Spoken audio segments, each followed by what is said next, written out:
नमस्कार, सुप्रभात. मी अजिंक्य भातंब्रेकर. तुम्ही पाहताय न्यूज 18 लोकमत. नमस्ते महाराष्ट्राच्या सुरुवातीला महत्त्वाची बातमी आपण पाहूया. राज्यात लसीकरण वेगाने सुरू आहे, मात्र अजून सुद्धा अनेक जण लस घेण्याबाबतची बेपर्वाई दाखवताना दिसतायत.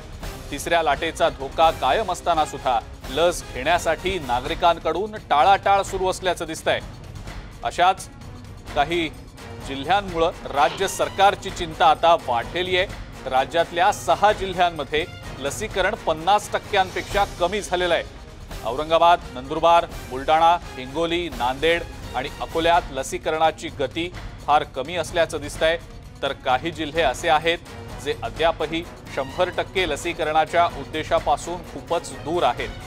या जिल्ह्यांमध्ये लसीकरण वाढवण्यासाठी प्रशासनाकडून वेगवेगळ्या उपाययोजना केल्या जात आहेत. औरंगाबाद जिल्ह्यात लस नाही तर पेट्रोलसह इतर शासकीय सुविधा मिळणार नसल्याचं जिल्हाधिकाऱ्यांनी सांगितलेलं आहे. तर ठाणे महानगरपालिकेनं लस घेतली नसेल तर पालिकेच्या बसमध्ये प्रवेश मिळणार नसल्याचं जाहीर केलेलं आहे. लसीकरणाच्या बाबतीत अद्यापही राज्यातल्या काही जिल्ह्यांमध्ये उदासीनता असल्याचं दिसतंय. काही जिल्ह्यांमध्ये नागरिक लस घेण्याच्या बाबतीत अजूनही बेफिकीर आहेत की काय असं दिसतंय. कारण काही भागांमध्ये 50%हून कमी लसीकरण झालेलं आहे. लसीकरणाची ही गती कमी असल्या कारणामुळे प्रशासनाची, राज्य सरकारची चिंता वाढलेली आहे.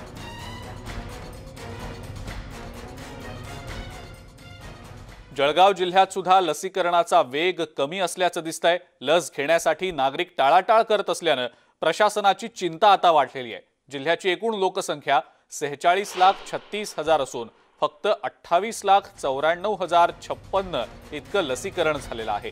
पहिला डोस घेतलेल्या नागरिकांची संख्या 62% असून सुद्धा दोन्ही डोस घेतलेल्या नागरिकांची संख्या फक्त 22% इतकी आहे. जळगावमध्ये दुसरा डोस घेतलेल्या नागरिकांची जी संख्या आहे ती कमी असल्याचं दिसतंय. केवळ 22% नागरिकांनीच दुसरा डोस घेतलेला आहे. त्यामुळे आता लसीकरणाचा वेग वाढवण्याची गरज दिसतेय.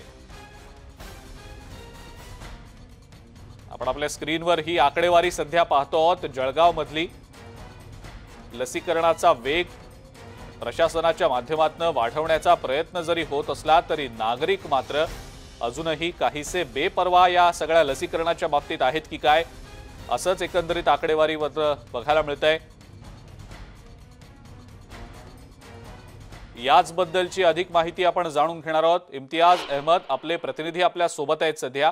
इम्तियाज, जळगावमध्ये लसीकरणाचा वेग वाढवण्याच्या अनुषंगाने प्रशासन वेगवेगळे प्रयत्न करतंय, मात्र पहिला डोस घेतलेल्या लोकांची जी संख्या आहे ती जरी बऱ्यापैकी दिसत असली तरी दुसरा डोस घेतलेल्यांची संख्या फक्त 22% इतकी आहे. इम्तियाज, आकडेवारी वाढायची गरज आहे, काय सांगता येईल त्याबद्दल?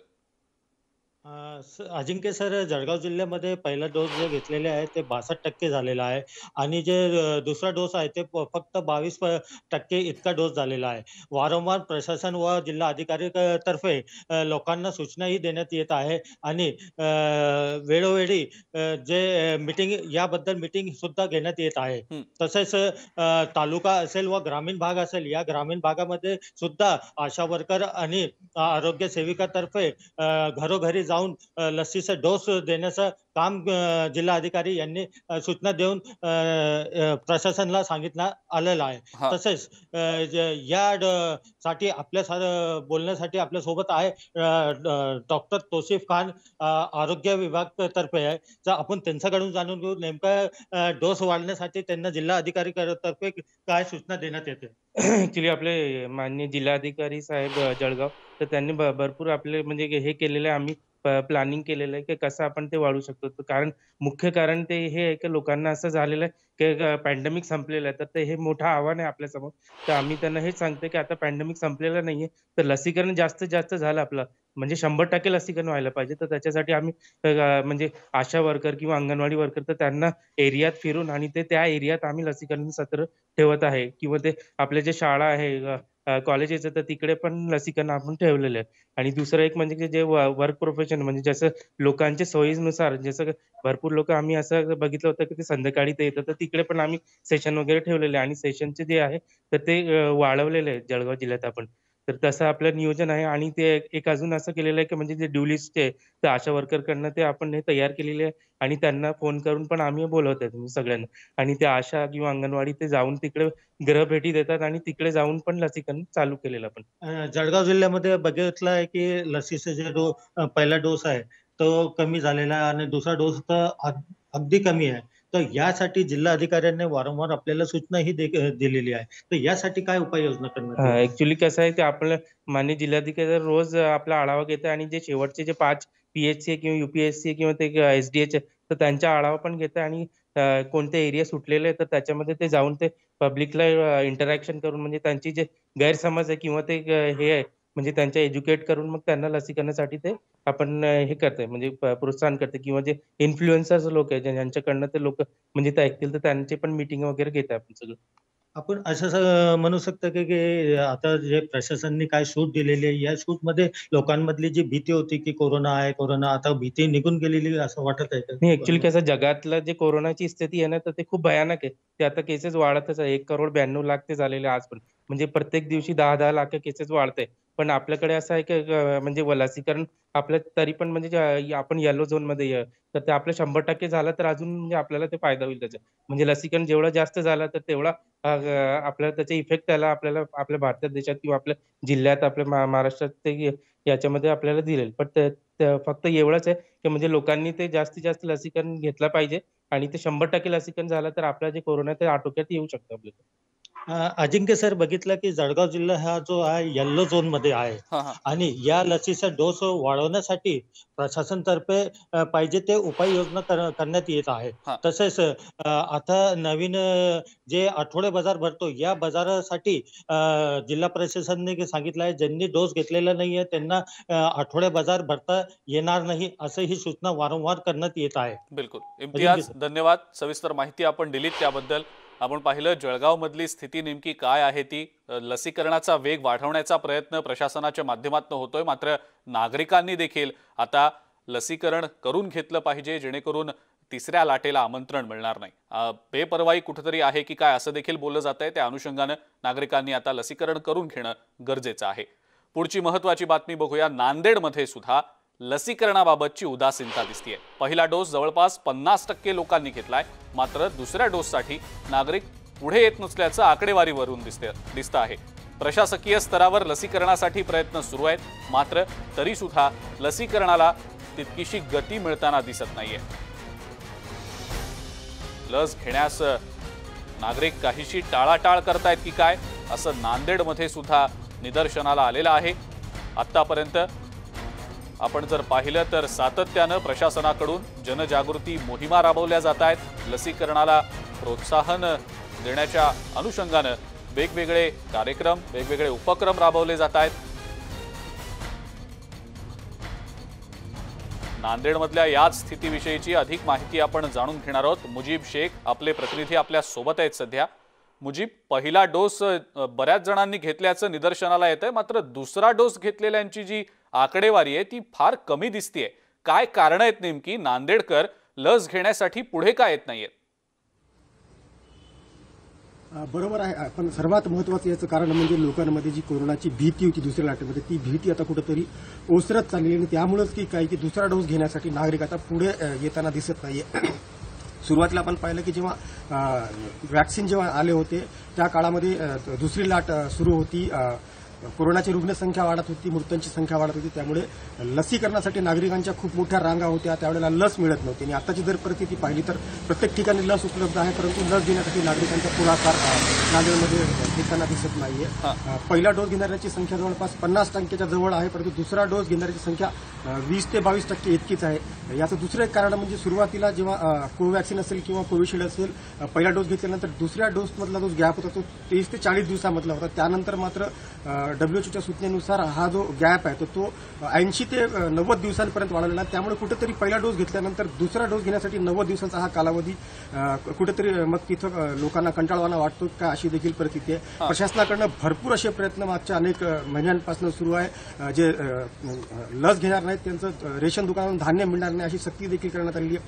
वेगवेगळे कार्यक्रम असतील, सामाजिक कार्यक्रम असतील, सांस्कृतिक कार्यक्रम असतील, धार्मिक कार्यक्रम असतील, इथं लसीकरणाची मोहीम प्रशासनाकडे राबवली जाते. घरोघरी जाऊन आशा वर्कर असतील, बाकीचे जे कर्मचारी, आरोग्य कर्मचारी असतील, त्यांच्याकडनं लसीकरणाची मोहीम राबवली जाते. परंतु कुठेतरी नागरिक मात्र इथं प्रशासनाला साथ द्यायला तयार नाही, अशी एकंदरीत परिस्थिती. ती विशिष्ट करून एका विशिष्ट समाजामध्ये याबद्दल अनेक गैरसमज देखील या लसीबाबत आहेत. त्या दृष्टीने देखील प्रशासनाकडनं ते गैरसमज दूर करण्याचा प्रयत्न केला. वेगवेगळ्या धार्मिक स्थळांमध्ये जाऊन जिल्हाधिकारी असतील, महत्वाचे जे अधिकारी असतील, ते जाऊन लोकांना सांगतात. आणि सर्वात महत्वाचं म्हणजे नांदेड हा जो जिल्हा आहे तो भौगोलिकदृष्ट्या खूप मोठा आहे.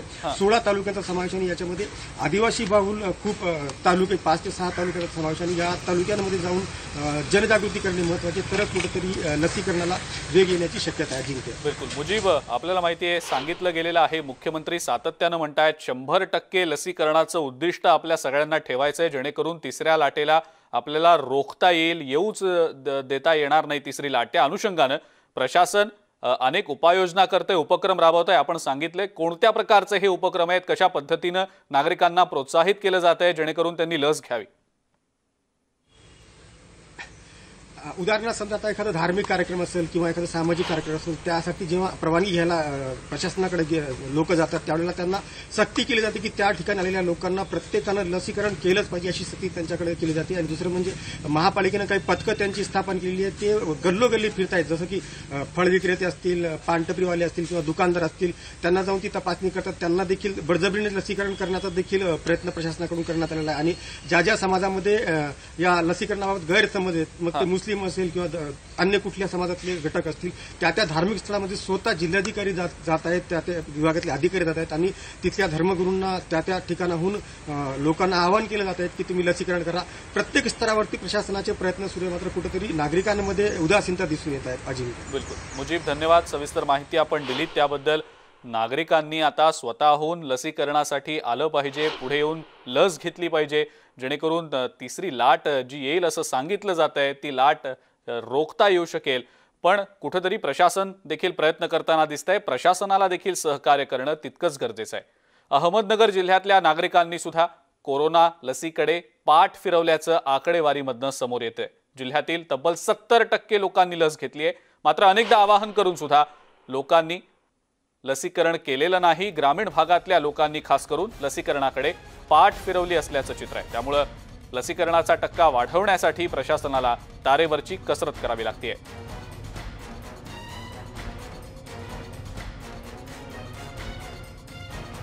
नगर जिल्ह्यात दुसरा डोस घेतलेल्यांची संख्या प्रचंड कमी आहे. याचबद्दलचा आढावा आपण जाणून घेऊया. आपल्या सोबत आपले प्रतिनिधी साहेबराव कोकणे आहेत सध्या. साहेबराव, दुसरा डोस अनेक नागरिकांनी अजूनही घेतलेला नाहीये. पहिला डोस घेतलेल्यांची संख्या तशी तितकी समाधानकारक वाटतेय, पण दुसरा डोस घेतलेल्यांची संख्या इतकी कमी का आहे? काय नेमकी यामागची कारण आहेत? बेपरवाई वाढतीये का? अजिंक्य, हे थोडंसं चिंताजनक बाब आहे. कारण जे आपण पाहिलं नगरमध्ये जवळपास 36,03,600 डोसची गरज होती. त्यापैकी पहिला डोस घेतलेला आहे तो 25,14,000 लोकांनी पहिला डोस घेतला आहे. आणि दुसरा डोस जो आहे तो 9,41,000 म्हणजे जवळपास 26% इतका हा आकडा आहे. पहिला आहे 70%. याचा अर्थ असा होतो की जी दुसरी लाट आली त्या काळामध्ये लसीचं प्रमाण कमी होतं. त्या काळातही जवळपास हे लसीकरण जे 70% आहे त्या काळात पूर्ण आलेलं आहे. पण जसा करोनाची लाटेचा ओझ जो आहे तो कमी होत गेला तसं लोकांनी याच्याकडे पाठ फिरवले आहे. काही प्रमाणावरती झोपडपट्टी असो किंवा जे काही ग्रामीण भागामध्ये वाड्या वस्त्यांवर लोक आहे हे अंधश्रद्धेचे बळी पडत आहे. काही लोकांमध्ये असं गैरसमज आहे की लसीकरणामुळे माणूस मरतो, असेही गैरसमज आहे. त्यामुळे प्रशासनासमोर मोठे आव्हान आहे की ह्या लोकांना याच्यापर्यंत बूथपर्यंत कसं आणायचं. प्रॉब्लेम असा आहे की आदेश होतो, सगळं होतं, परंतु जर मला लस घ्यायची इच्छा नसेल तर करायचं काय. नागरिकांचा प्रॉब्लेम असा आलाय की जी काय लस द्यायची ती मला घरापर्यंत येऊन द्यावी. घरापर्यंत जरी प्रशासन पोहोचलं तरी काही नागरिक आम्हाला लस घ्यायची नाही. ज्या प्रमाणावरती शहरी भागामध्ये मोठा एक भाग आहे एक विशिष्ट लोकांचा, त्याच्यामध्ये महिला, मुलं आणि त्यांना स्वतः लस घ्यायची नाही ते म्हणते आमच्या याच्यामध्ये चालत नाही. असे जे बारीक बारीक पॉईंट आहेत हे याला कारणीभूत आहे. प्रशासनाने अनेकदा बाजारामध्ये जाऊन सांगितलेलं आहे की तुम्ही हे लस घ्या, सरळ करा. अंगणवाडी सेविका मोठ्या प्रमाणावर त्याचे काम करताय. त्याच्यामुळं ते जाऊन सुद्धा हे जर नागरिक लस घेत नसेल तर हे मोठं आव्हान आहे त्यांच्या पुढं की ही लस द्यायची तरी कशी आणि कसं जायचं. आज प्रशासनाचं मोठं एक आव्हान आहे की लस येऊन पडलेली आहे. 14 लाख डोस आजही प्रशासनाला आहे. जर त्याची डेडलाईन संपली तर ते परत कसे पाठवायचे, कारण खाजगी रुग्णांना हे डोस जे काय विकत घेतले होते ते विकत द्यायचे होते, त्यामध्ये ही लस त्यांच्याकडे पडून आहे आणि ते मोठं नुकसान होण्याची शक्यता त्यांनी बोलून दाखवलेली आहे. जर नागरिकांनी लस घेतली नाही तर हे लस कंपनी परत घेणार आहे का, प्रशासनाकडे जे 14 लाख डोस पडून आहे ते कंपनी घेणार आहे का, हे प्रशासनाला 2 तारेवरची कसरत आहे. एक तर नागरिक घेत नाही, कारण नागरिकांनी याच्यामध्ये पुढे यायला पाहिजे. जर तिसरी लाट येणार असेल तर नागरिकांनी पुढे येऊन घेतली पाहिजे. आणि जर तुम्ही आजारी पडलात तरी प्रशासन दोषी, लस घेत नाही तरी दोषी. नागरिकांनी याच्यावर स्वयंपूर्तीने पुढे येऊन ही लस घेतली पाहिजे. अजिंक्य. बिलकुल साहेबराव, धन्यवाद. सविस्तर माहिती आपण दिलीत त्याबद्दल. आपण सातत्यानं न्यूज 18 लोकमतच्या माध्यमातून नागरिकांना हे आवाहन करतच असतो की लस. नमस्ते महाराष्ट्रमध्ये ब्रेकनंतर आपल्या सगळ्यांचं पुन्हा एकदा स्वागत. सोलापूर जिल्ह्यातला लसीकरणाचा वेगही काहीसा मंदावल्याचं दिसतंय, कारण सोलापूर जिल्ह्यामध्ये आतापर्यंत केवळ 67% इतकंच लसीकरण झालेलं आहे. वास्तविक पाहता ते 75% आसपास असणं अपेक्षित होतं, मात्र तसं झालेलं नाही. त्यामुळे लसीकरणासाठी विशेष मोहिमा, विशेष उपक्रम आता प्रशासनाच्या माध्यमातून राबवले जात आहेत. सोलापुरातला लसीकरणाचा वेग हा काहीसा मंदावलेला आहे. 75% आसपास लसीकरण अपेक्षित असताना आतापर्यंत 67% लसीकरण झाल्याचं समोर येताना दिसतंय. सोलापूर जिल्ह्यातली सध्याची लसीकरणाबाबतची नेमकी काय स्थिती आहे यासाठी थेट जाऊया. आपले प्रतिनिधी सागर सुरवसे आपल्या सोबत आहेत सध्या. सागर, सोलापूरमधला लसीकरणाचा वेग काहीसा मंदावल्याचं दिसतं आहे. 75% इतकं लसीकरण अपेक्षित असताना 67% इतकाच लसीकरणाचा आकडा सध्या असल्याचं दिसतंय.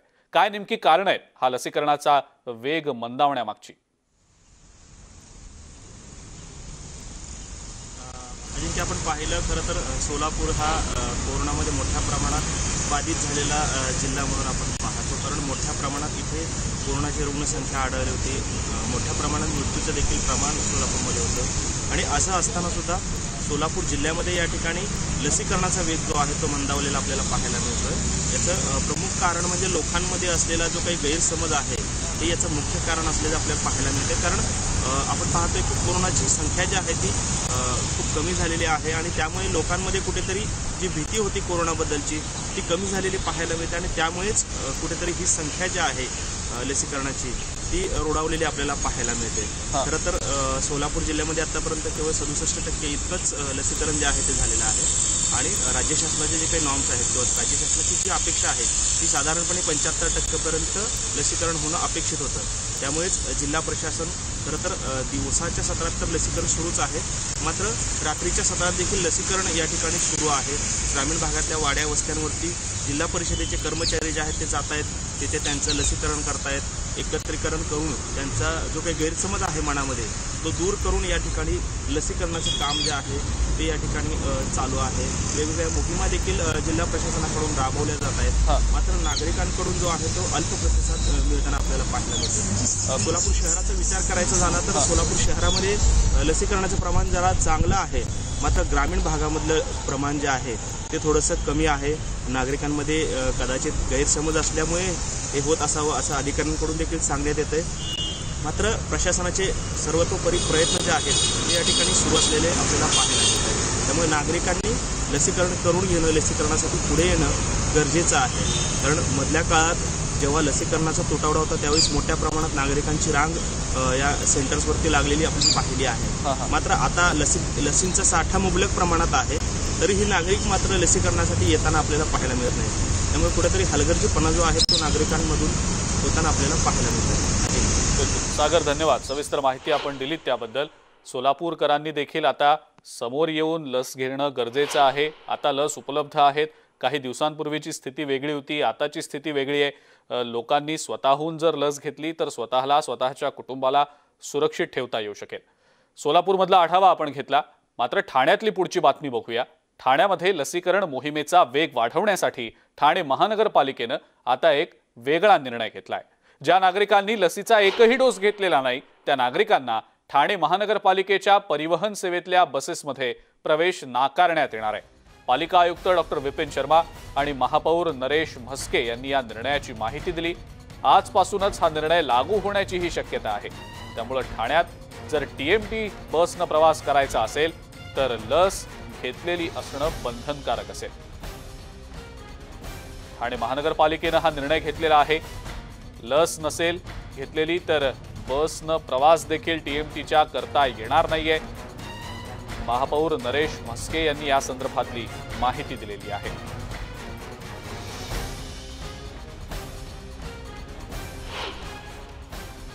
लसीकरणाविषयी जागरूकता निर्माण व्हावी, लोकांनी लवकरात लवकर सगळ्यांनी लसीकरण करून घ्यावं, याकरता कुणाला त्रास देण्याच्या हेतूने नाही तर लसीकरणाविषयी जागरूकता निर्माण व्हावी याकरता आम्ही निर्णय घेतलेला आहे की किमान एक तरी लस घ्यायला पाहिजे, तरच TMTच्या बसमध्ये तुम्हाला प्रवेश मिळेल। कारण लस न घेतलेल्या लोकांकडनं प्रादुर्भाव जास्त होण्याची शक्यता आहे आणि म्हणून किमान एक लस त्यांनी घ्यायला पाहिजे आणि विहित मुदतीमध्ये दुसरी लससुद्धा त्यांनी घ्यायला पाहिजे। आणि जर आपण एक पण लस घेतली नसेल आणि विहित मुदतीमध्ये दुसरी लस घेतली नसेल तर तुम्हाला TMTमध्ये आम्ही प्रवेश रोखणार आहे। भाई आमची मुंबई राहणारा डोंबिवली, पण ॲक्च्युली असं आहे की ज्यांनी फर्स्ट डोस म्हणजे घेतला आहे पण सेकंड डोस घेतला नाही आहे, तर प्रत्येकाने आवश्यक आहे की सेकंड डोस, कारण की गव्हर्नमेंटने करून दिलेलं आहे। पण हे करणं म्हणजे लोकांसाठी हे करणं ते तातडीचं चुकीचं आहे, कारण की सर्व लोकांना जॉबला जायचं आहे, सगळ्यांना जबाबदारी आहे फॅमिलीचे, माझे कुटुंब माझी जबाबदारी आहे, तर त्यांना तुम्ही थोडंसं प्राधान्य द्यायला पाहिजे। तर माझं म्हणणं हेच आहे की पूर्ण म्हणजे सगळ्यांना ती सुखसुविधा भेटायला पाहिजे। निर्णय घेतलेला आहे तो काही कारणाने त्यांचा योग्य पण असेल, कारण काही याच्यात कारण कुठेकडे त्यांचे पण काही असो अभ्यास असतो, काही असतो असं असतं ना की असं, आणि त्याच्यावर दुसऱ्या लोकांना त्रास होऊ नये असं असतो। पण शक्यतो तरी त्यांनी पब्लिक आता इतका एवढा वैतागलेला आहे तर त्यांच्यासाठी पण काहीतरी केलं पाहिजे। कुठे लवकरात लवकर डोस उपलब्ध करून देणं, कोण नाही तर घरोघरी जाऊन देणं, हे पण त्यांनी प्रक्रिया राबवली। अजून काय या प्रक्रिया काय तशा राबवलेल्या दिसत नाही आहे। धंधे पे नहीं जाएगा तो मेरा बच्चा खाएगा क्या, भूखा मरेगा? ऐसा राज चलता है क्या हिंदुस्तान का? कौन ये बोलता है कि TMC बंद कर दो और बोलता है कि ये क्या है, कोरोना है? मैं 4 साल से धंधा कर रहा है ऐसे ही बिंदास, कोई मास्क नहीं लगाया, कुछ नहीं लगाया। कोरोना है किधर? अगर कोरोना है तो उसके लिए कुछ करो ना आप लोग। एक आदमी अगर ये टिकट नहीं लेगा, वो नहीं लेगा, ट्रेन में नहीं जाएगा। अभी 1 घंटे से आके मैं इधर खड़ा है, अभी यही मैं ट्रेन से चले जाता तो अभी मैं बम्बई पहुंच जाता ना। नमस्ते महाराष्ट्रमध्ये ब्रेकनंतर आपल्या सगळ्यांचं पुन्हा एकदा स्वागत। यानंतरची बातमी आपण पाहणार आहोत औरंगाबादमधल्या लसीकरणाची। औरंगाबाद जिल्हा लसीकरण मोहिमेच्या अनुषंगानं खूपच मागे पडल्याचं दिसतंय। त्यातच पंतप्रधान नरेंद्र मोदी यांनी औरंगाबादच्या जिल्हाधिकाऱ्यांना लसीकरण जलद करण्याच्या ऑनलाईन सूचना केलेल्या होत्या। त्यानंतर आता जिल्हाधिकारी सुनील चव्हाण यांनी पहिल्यांदाच लस नाही तर सेवा मिळणार नाहीत अशी भूमिका घेतलेली आहे। ज्यांनी लस घेतलेली नाही त्यांना पेट्रोल डिझेल मिळणार नाही, उद्यानात प्रवेश मिळणार नाही अशी भूमिका घेतली गेलेली आहे। इतकंच नाही तर मॉलमध्ये सुद्धा प्रवेश मिळणार नाही असं पत्रकच काढण्यात आलेलं आहे।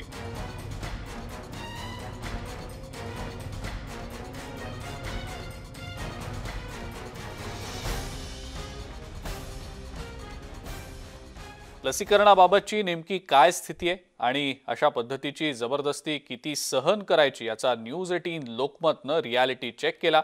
काही महत्त्वाच्या ठिकाणी लसीकरण झाल्याचं प्रमाणपत्र पाहिलं जातं की नाही, प्रमाणपत्र व्यवस्थितपणे तपासलं जातं की नाही याची तपासणी आमचे प्रतिनिधी सिद्धार्थ गोदाम यांनी केली आणि याची सुरुवात झाली ती जिल्हाधिकाऱ्यांच्या केबिनपासून। चला तर पाहूया याचा घेतलेला हा आढावा। न्यूज 18 लोकमतच्या या विशेष कार्यक्रमामध्ये तुमचं स्वागत। मी सिद्धार्थ गोदाम। पंतप्रधानांनी ज्या जिल्ह्यांमध्ये कमी लसीकरण झालं त्या जिल्ह्यांशी संवाद साधला, त्यामध्ये औरंगाबाद होतं। त्यामुळे औरंगाबादमध्ये कमी लसीकरण झालं हे अधोरेखित झालं। मात्र लसीकरण कमी झाल्यानंतर आता औरंगाबाद जिल्ह्याचे जिल्हाधिकारी सुनील चव्हाण यांनी एक वेगळ्या पद्धतीचा पॅटर्न राबवायला सुरुवात केली। ज्यांनी लस घेतलेली नाही त्यांना काही सुविधा भेटणार नाही अशा पद्धतीचा त्यांनी आदेश जारी केला आणि त्यानंतर लसीकरण केंद्रावर झुंबड उडायला लागली, गर्दी उडायला लागलेली आहे। नेमका हा आदेश काय आहे आणि त्याचे काय परिणाम आहेत त्याची रियालिटी मी चेक करणार आहे। सर्वप्रथम मी जिल्हाधिकारी कार्यालयामध्ये जिल्हाधिकारी सुनील चव्हाण माझ्यासोबत आहेत। सर, तुमचा हा आदेश राज्यामध्ये एक आकर्षण ठरलेला आहे, नेमकं काय हा आदेश आहे, कशा पद्धतीने? सर्वात प्रथम माननीय मुख्यमंत्री महोदयांनी औरंगाबादचं लसीकरण कमी याच्याबाबत 2 नोव्हेंबरला व्हिडिओ कॉन्फरन्स घेतली। त्या व्हिडिओ कॉन्फरन्समध्ये माननीय पालकमंत्री महोदय, माननीय मुख्य सचिव हे सर्वजण होते आणि त्याच्यानंतर लगेचच 3 तारखेला माननीय प्रधानमंत्र्यांनी राज्यातल्या काही निवडक जिल्हाधिकाऱ्यांबरोबर चर्चा केली. त्याच्यामध्ये माझा समावेश होता आणि या दोन्ही बैठकीच्या माध्यमातून एक गोष्ट अधोरेखित झाली की औरंगाबादमध्ये लसीचा पहिला डोस घेतलेल्यांची संख्या त्यावेळेस साधारण 55% होती. आज ती वाढून जवळजवळ 59% आली. म्हणजे आणि ती बैठक झाल्याच्या नंतर लगेचच आम्ही आमच्या डिस्ट्रिक्ट टास्क फोर्सची बैठक घेतली आणि त्याच्यामध्ये काही निर्णय घ्यायचा आम्ही लक्षात आणून दिलं. बेसिकली ह्या निर्णय घेण्याच्या मागे आमची जी भूमिका होती की लोकांना लसीच्या पहिल्या डोसची आठवण करून देणे आणि दुसरा डोस ज्यांचा ड्यू आहे त्यांना पण लसीकरण केंद्रापर्यंत आणणे. हे सगळं करण्यासाठी काही ऑर्डर्स काढल्या आम्ही की लस घेतल्यानंतर नाही तर तुम्हाला शाळेमध्ये प्रवेश मिळणार नाही किंवा कॉलेजमध्ये प्रवेश मिळणार नाही, कार्यालयात प्रवेश मिळणार नाही. नंतर नो लस नो रेशन, नो लस नो पेट्रोल, नो लस नो डिझेल, नो लस RTOकडे तुम्ही गेले तर तुम्हाला लर्निंग लायसन मिळणार नाही, व्हेकलच्या संदर्भातले पेपर्स मिळणार नाही. याच्या मागे जिल्हाधिकारी म्हणून आणि माझ्या सहकाऱ्यांची भूमिका अशी होती की या माध्यमातून लोकांना लसीकरणाची आठवण करून दिली गेली पाहिजे.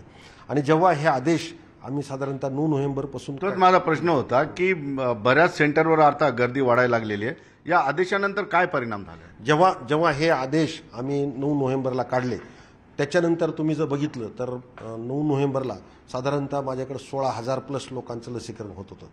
त्याच्यानंतर आदेश काढले आणि याची अंमलबजावणी सुरू झाल्यानंतर पहिल्या दिवशी 10 तारखेला 21,000, 22 तारखेला 10 तारखेला 21,000, 11 तारखेला साधारणतः 24,000+, 12 तारखेला 31,000+ आणि 13 तारखेला 33,000+, म्हणजे जवळजवळ 34,000.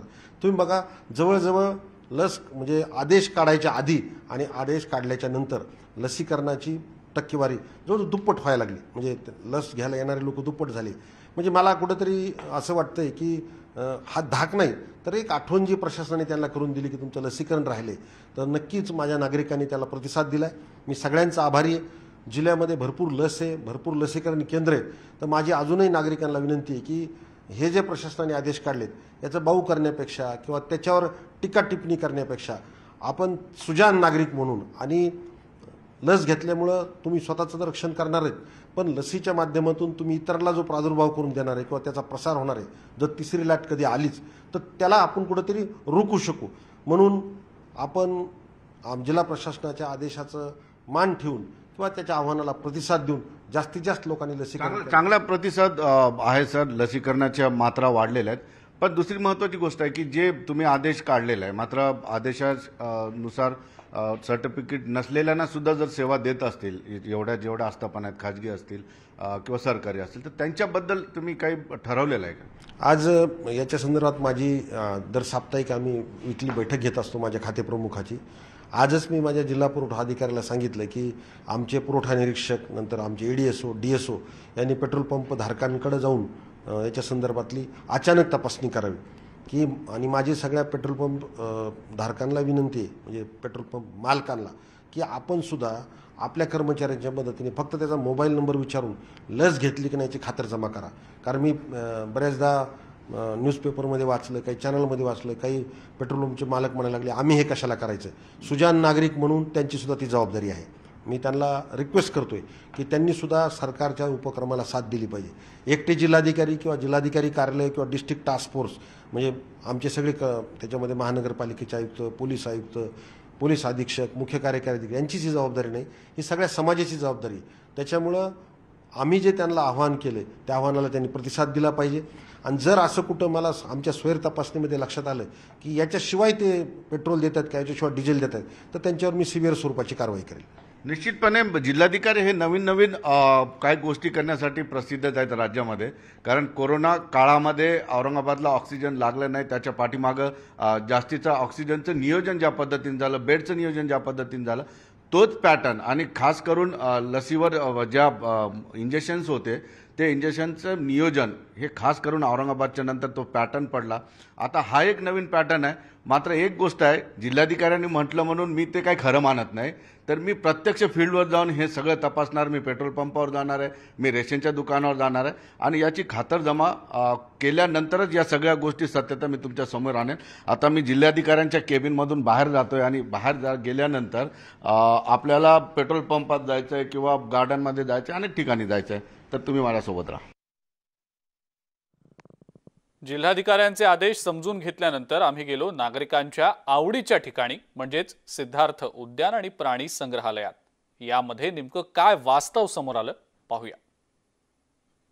जिल्हाधिकाऱ्यांच्या आदेशानुसार गार्डनमध्ये सिद्धार्थ उद्यानामध्ये कडक अंमलबजावणी सुरू आहे। मात्र पेट्रोल पंपांवर थोडीशी वेगळी परिस्थिती आहे, कारण या ठिकाणी कोविड वॅक्सिनेशन घेतल्याचं प्रमाणपत्र न बघताच पेट्रोल दिलं जात आहे। याची मागची एक वेगळी अडचण आहे, तीही समजून घेणे। आपण बघतोय की पेट्रोल भरायला आलेल्या प्रत्येक जणाकडे जे आहे सर्टिफिकेट बघितल्या ना जात, त्याच्याकडे डायरेक्ट पेट्रोल टाकलं जातं। कारण एक अडचण आहे या ठिकाणी की पेट्रोलच्या घेणाऱ्यासाठी वाहनधारकासाठी प्रमाणपत्र कोणी तपासायचे, त्यासाठी वेळ कोण देणार, हा एक वेगळ्या पद्धतीची अडचण या ठिकाणी आहे। त्यामुळं याच्यावर तर पेट्रोल देताना बघितलं जात नाही। तू प्रमाणपत्र आणलं का याचा कोविडचं सेट घेतलं OTP आलेला आहे का? अच्छा, पण इथं मागितलं का तुला? इथं नाही मागितलं। नहीं मागितलं, ओके ओके, जाओ दे। दादा सर्टिफिकेट लाए क्या तुमने वैक्सीन का? नहीं कुछ भी, लेकिन पेट्रोल मिल जा रहा ना? मिल जाता। अच्छा, तो रोक नाही कोई रहा। आणखी विचार, प्रमाणपत्र आणलं का कोविडचं सर्टिफिकेट? नाही पण पेट्रोल देऊ लागले ना? हा रोज देऊ लागले? हा घेतो। बघितलं आपण की तपासणी नाही होत आहे, कारण प्रमाणपत्र तपासण्यासाठीची एवढी यंत्रणा पेट्रोल पंपावर नाही आणि लोकांसोबत भांडणं होण्याची शक्यता आहे। त्यामुळं या ठिकाणी प्रमाणपत्र कुठल्याही पेट्रोल पंपावर माझ्यासोबत मॅनेजर आहेत, तर पेट्रोल तो सर्टिफिकेट नहीं देखे बगैर दे दे रहे, जिसके पास सर्टिफिकेट नहीं उसको भी दे दे रहे। ऐसा क्यों हो रहा है? सर हम वो चेक नहीं कर सकते क्योंकि क्राउड ज़्यादा रहता हमारे पास और कस्टमर कैसा है जल्दी में रहता है, और उसके लिए चेकिंग के लिए आपके लिए महानगर पालिका के जो लोग हैं जो सर्टिफिकेट चेक करने के लिए यहाँ चाहिए, और पुलिस प्रोटेक्शन भी लगेगा क्योंकि वो लोग चेक करके अगर हमारे को अंदर छोड़ेंगे कस्टमर तो हम आसानी से गवर्नमेंट का काम भी होगा और हमारे को भी कोई दिक्कत नहीं होगी। तो लोग झगड़ा भी करते क्या? हाँ, उसमें झगड़ा भी होता है। जिसके पास सर्टिफिकेट नहीं रहा तो वो झगड़ा करता है, इसकी इमरजेंसी रहती है, जल्दी जाना रहता है तो वो झगड़ा करता है, उसके ऊपर हम डिस्टर्ब हो जाता है, बात आगे बढ़ जाती है, से हम करना पॉसिबल नहीं है। वो हम पंप वाले तो चेक नहीं कर सकते सर्टिफिकेट। तुम्हारे को क्या यहाँ पर चाहिए, क्या क्या चाहिए कि जब सर्टिफिकेट देके बगैर दे सकते? हाँ, अगर जिला अधिकारी के पास से लोग आए, उन्होंने यहाँ लोग खड़े करे चेकिंग के लिए तो उसमें अच्छा रहेगा, और साथ में पुलिस भी प्रोटेक्शन रहे अगर तो वो भी बेहतर रहेगा कि उससे ये सही तरीके से सब हो जाएगा सर्टिफिकेट का। तो सारे पेट्रोल पंप पे ऐसे ही चालू है? हाँ, सारे तकरीबन तो यही चालू है। हम कस्टमर को बोल भी रहे हैं कि जिसने वैक्सीन नहीं लिया है वैक्सीन ले लो, आगे से सर्टिफिकेट के बिना पेट्रोल डीजल नहीं मिलेगा, हम बता रहे हैं कस्टमर को। तो कुछ लोग तो इमरजेंसी में भी आ जाते रहते। हाँ, तो वो देना पड़ता ना सर। हाँ, क्योंकि पेट्रोल पंप कैसा है, हम पेट्रोल भरना है या उनका सर्टिफिकेट चेक करना, उनका ID कार्ड से चेक करना पड़ेगा सर्टिफिकेट पे क्या है, उनका नाम क्या है। तो इसलिए पॉसिबल नहीं है फिलहाल? हाँ, फिलहाल पॉसिबल नहीं है ये। गवर्नमेंट को कुछ पंप वालों को सपोर्ट करना पड़ेगा, डीलर लोगों को, इतनी कम है तो काम आसानी से हो जाएगा। मात्र हे करताना इमर्जन्सीमध्ये कुणी आला त्याला पेट्रोल नाही दिलं तर पेट्रोल पंपावर काम करणाऱ्या कर्मचाऱ्यांसोबत भांडणं सुद्धा झालेली आहेत। त्यामुळे पेट्रोल पंप चालकांचं असं म्हणणं आहे की ही अंमलबजावणी आम्ही अंमलात आणू, मात्र त्यासाठी पुरेसं मनुष्यबळ जिल्हाधिकारी कार्यालय आणि पोलीस या ठिकाणी असतील तरच हे शक्य आहे। त्यामुळे जिल्हाधिकाऱ्यांचा आदेश दुसऱ्या ठिकाणी हा पाळला जात नाही, हे आता मी तुम्हाला दाखवलं। यानंतर आपण जाऊया मॉलमध्ये एखाद्या, त्या ठिकाणी काय परिस्थिती ते समजून घेऊया। आपण पाहिलं पेट्रोल पंपावर नेमकी काय स्थिती येते। पेट्रोल पंपावर कोणत्याही प्रकारचं प्रमाणपत्र पाहिलं जात नाहीये, पेट्रोल डिझेल तसंच इथल्या सगळ्या नागरिकांना दिलं जातंय। नागरिकांची या संदर्भातली नेमकी काय प्रतिक्रिया हे देखील जाणून घेऊया। जिल्हाधिकाऱ्यांनी दावा केला की गार्डन असेल, पेट्रोल पंप असेल, मॉल असेल, या ठिकाणी वॅक्सिनेशन सर्टिफिकेट दिल्याशिवाय तुम्हाला आतमध्ये जाता येणार नाही। आता त्याची खातरजमा करण्यासाठी मी आलेलो आहे औरंगाबादचं सिद्धार्थ गार्डन, सिद्धार्थ उद्यान आणि प्राणी संग्रहालय। नेमकं आपण बघूया की या ठिकाणी कशा पद्धतीने प्रमाणपत्र बघितलं जातंय का किंवा लोकांना आतमध्ये कसं सोडलं जातंय। हे मेन गेट आहे, आपण बघतोय या ठिकाणी बरीच गर्दी असते, नेहमी बच्चे कंपनी येत असते आणि गार्डन खुले झाल्यामुळं जे आहे बऱ्यापैकी गर्दी आता गार्डनमध्ये दिसू लागलेली। शहरातील सगळ्यात मोठं गर्दीचं ठिकाण म्हणजे ही सिद्धार्थ उद्यानच आहे। आपण बघतोय, तुम्ही जाऊन आले का सर मध्ये? तुम्हाला सर्टिफिकेट बघितलं का तुमचं? हो, वॅक्सिनेशन सर्टिफिकेट आहे तुमच्याकडे? हो आहे। ताई तुमच्याकडे पण आहे? हो आहे। अच्छा, बघितलं आपण की यांच्याकडे सर्टिफिकेट होतं म्हणून स्वतः नाडी तज्ञ डॉक्टर आहे, बर, पुण्यात प्रॅक्टिस करतोय. आम्ही तेच चेक करतोय, सगळ्यांनी लस घेतलेली. अच्छा, बघितलं आपण की काही सुजाण नागरिक आहेत त्यांनी ही लस घेतलेली आहे. हे बघा, आता जिल्हाधिकाऱ्यांचा आदेश या ठिकाणी लागलेला आहे. कोविड-19च्या पार्श्वभूमीवर सिद्धार्थ उद्यान नागरिकांकरिता खालील अटी व शर्तीच्या अधीन राहून खुले करण्यात आलेले आहे. लसीकरणाचे दोन्ही डोस घेतलेल्या व्यक्तींना फक्त प्रवेश देण्यात येईल, सोबत पुरावा आणणे आवश्यक आहे. विदाऊट मास्क हे नसणार आहे. आता या ठिकाणी आपण बघतोय की महानगरपालिकेचे कर्मचारी आहेत, डॉक्टर्स या ठिकाणी आहेत आणि ज्यांच्याकडे प्रमाणपत्र नाही त्यांच्यासाठी या ठिकाणी अँटीजेनची सोय करण्यात आलेली आहे.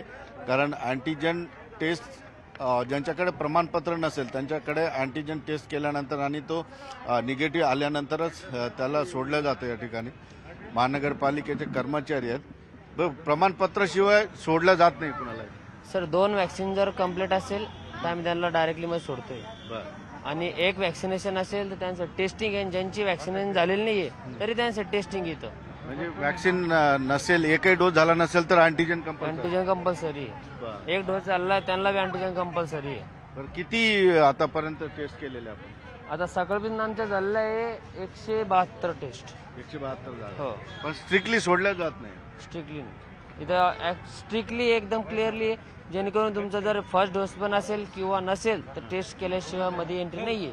अच्छा, 2 डोस. काका तुम्हाला सोडलं का? हो, तुमच्याकडे प्रमाणपत्र आहे ना. दाखवा. दोन्ही डोस घेतलेले का? नाही, एक घेतलेली, दोघांची. अच्छा, दोघांचे आहे. हे अशा पद्धतीचे प्रमाणपत्र बघितल्याशिवाय गार्डन मध्ये येता येत नाही.